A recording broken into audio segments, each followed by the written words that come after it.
Okay, everybody, how's it going? So, I decided to choose an article that was written about the rhyme of the Ancient Mariner, which is the story, one of the stories that we read in class. And the title of this article that I found is called An Oniric Reality of the Rhyme of the Ancient Mariner.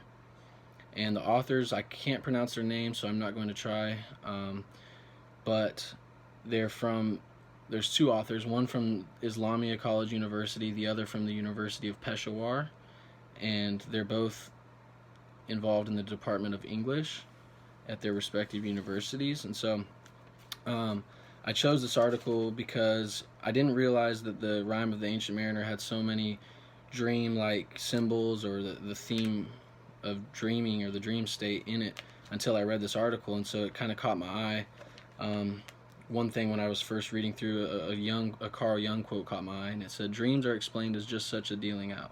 What is repressed, ignored, or neglected by the conscious is compensated by the unconscious, and the dream gives clues, if properly read, to the functions and archetypes of the psyche pressing, at the moment, for recognition."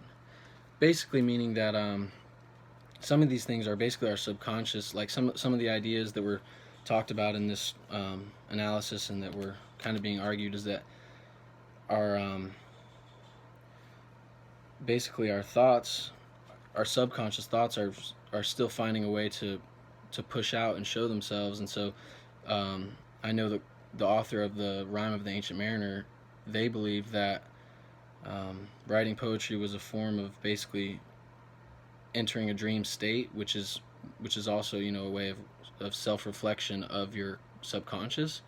And so I think that's what the argument basically here is that the dream symbols reflect the condition of his inner world, and by of his inner world, that's the mariner. And so you see in the story a lot of mental activity, and a lot of the dialogue or the words involved in the story were explaining things going on inside of his own head. And so I think this article does a good job analyzing the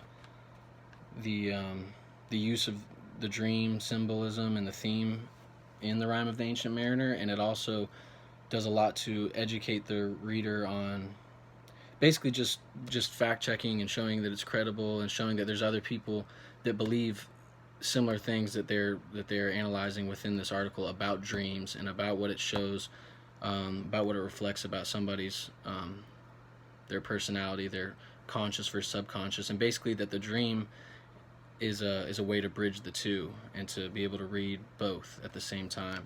And so yeah, I thought they did a really good job arguing their thesis and explaining things that I didn't know before I read the article.